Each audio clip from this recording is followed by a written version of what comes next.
നമസ്കാരം, മലയാളി വാർത്തയിലേക്ക് സ്വാഗതം. ചിലർക്ക് ചെയ്യാൻ കഴിയുന്നത് ചിലർ ചെയ്യും. അത് നമ്മുടെ ഒരു രീതിയാണല്ലേ. തമിഴ്നാട് മുഖ്യമന്ത്രിയായി അധികാരത്തിലേറിയ ജോസഫ് വിജയ് സത്യപ്രതിജ്ഞ ചടങ്ങിൽ വന്ദേ മാതരം പൂർണ്ണ രൂപത്തിൽ ആലപിച്ചത് രാഷ്ട്രീയ ചർച്ചയായി മാറിയിരിക്കുകയാണ്.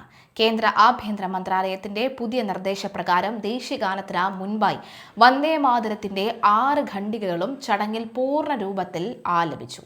1950 ഭരണഘടനാ അസംബ്ലി അംഗീകരിച്ച 2 ഖണ്ഡികകൾ മാത്രം ആലപിക്കുന്ന രീതിയിൽ നിന്ന് മാറി വന്ദേ മാതരത്തിന് ദേശീയഗാനത്തിന് തുല്യമായ നിയമപരിരക്ഷ നൽകുന്ന കേന്ദ്രത്തിന്റെ പുതിയ നിലപാട് വിജയ് സർക്കാർ പൂർണ്ണമായും നടപ്പിലാക്കുന്ന കാഴ്ചയാണ് കഴിഞ്ഞ ദിവസം സത്യപ്രതിജ്ഞാ വേദിയിൽ കണ്ടത്. ഈ നീക്കം BJPയെ പോലും അക്ഷരാർത്ഥത്തിൽ പ്രതിരോധത്തിലാക്കുന്നു എന്ന് വേണം മനസ്സിലാക്കാൻ. ശനിയാഴ്ച പശ്ചിമ ബംഗാൾ മുഖ്യമന്ത്രിയായി സുവേന്ദു അധികാരി സത്യപ്രതിജ്ഞ ചെയ്ത ചടങ്ങിൽ പ്രധാനമന്ത്രി നരേന്ദ്രമോദിയും കേന്ദ്ര ആഭ്യന്തരമന്ത്രിയും പങ്കെടുത്തിട്ടും അവിടെ വന്ദേ മാതരം ആലപിച്ചിരുന്നില്ല. BJPയുടെ കടുത്ത രാഷ്ട്രീയ എതിരാളിയായി കണക്കാക്കപ്പെടുന്ന വിജയ് കേന്ദ്ര നിർദ്ദേശം അക്ഷരം പ്രതി പാലിച്ചുകൊണ്ട് ദേശീയതയുടെ കാര്യത്തിൽ താൻ ഒരുപാട് മുന്നിലാണെന്ന സൂചനയാണ് നൽകുന്നത്. കോൺഗ്രസ് നേതാവ് രാഹുൽ ഗാന്ധിയുടെ സാന്നിധ്യത്തിലായിരുന്നു ഈ ഗാനാലാപനം നടന്നത് എന്നത് മറ്റൊരു ശ്രദ്ധേയമായ കാര്യമാണ്. വന്ദേ മാതരത്തിന്റെ മുഴുവൻ ഭാഗങ്ങളും നിർബന്ധമാക്കി ആലപിക്കുന്നതിന് മുൻപായി എതിർത്തിരുന്ന കോൺഗ്രസ് നിലപാടിന് വിരുദ്ധമായാണ് ഈ ചടങ്ങ് നടന്നത്.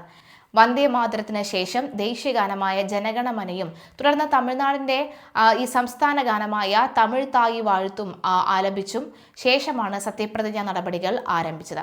തന്റെ രാഷ്ട്രീയ നിലപാടുകളിൽ വിട്ടുവീഴ്ചയില്ലാത്ത മതേതരത്വവും സാമൂഹിക നീതിയും ഉയർത്തിപ്പിടിക്കുമെന്ന് പ്രഖ്യാപിക്കുമ്പോഴും ദേശീയ പ്രതീകങ്ങളെയും നിയമങ്ങളെയും മാനിച്ചുകൊണ്ടുള്ള വിജയുടെ ഈ തന്ത്രപരമായ നീക്കം തമിഴ്നാട് രാഷ്ട്രീയത്തിൽ പുതിയൊരു ശൈലിക്ക് തുടക്കമിട്ടിരിക്കുകയാണ്. സ്വതന്ത്ര സമരത്തിൽ നിർണായക പങ്കുവഹിച്ച വന്ദേ മാതരത്തിന്റെ 150-ാം വാർഷികം കേന്ദ്രം ആഘോഷിക്കുകയാണ്. ഏതാനും ദിവസങ്ങൾക്ക് മുമ്പ് വന്ദേ മാതരത്തിന് ദേശീയഗാനത്തിന് തുല്യമായ നിയമപരിരക്ഷ നൽകുന്നതിനായി 1971 നിയമത്തിൽ ഭേദഗതി വരുത്താൻ കേന്ദ്ര മന്ത്രിസഭ അംഗീകാരം നൽകിയിരുന്നു. 9 അംഗ മന്ത്രിസഭ സത്യപ്രതിജ്ഞ ചെയ്ത് വിജയുടെ മാതാപിതാക്കളും മുതിർന്ന കോൺഗ്രസ് നേതാവ് രാഹുൽ ഗാന്ധിയും പങ്കെടുത്ത ചടങ്ങിലാണ് അദ്ദേഹം മുഖ്യമന്ത്രിയായി സത്യപ്രതിജ്ഞ ചെയ്തത്. ഗവർണർ RV ആർലേക്കർ വിജയും 9 മന്ത്രിമാരും അടങ്ങുന്ന മന്ത്രിസഭയ്ക്ക് സത്യവാചകം ചൊല്ലിക്കൊടുക്കുകയായിരുന്നു. മുതിർന്ന നേതാവ് KN സെങ്കോട്ടയൻ, യുവമുഖങ്ങളായ TK പ്രഭു, S കീർത്തന എന്നിവരും മന്ത്രിസഭയിൽ ഉണ്ട്.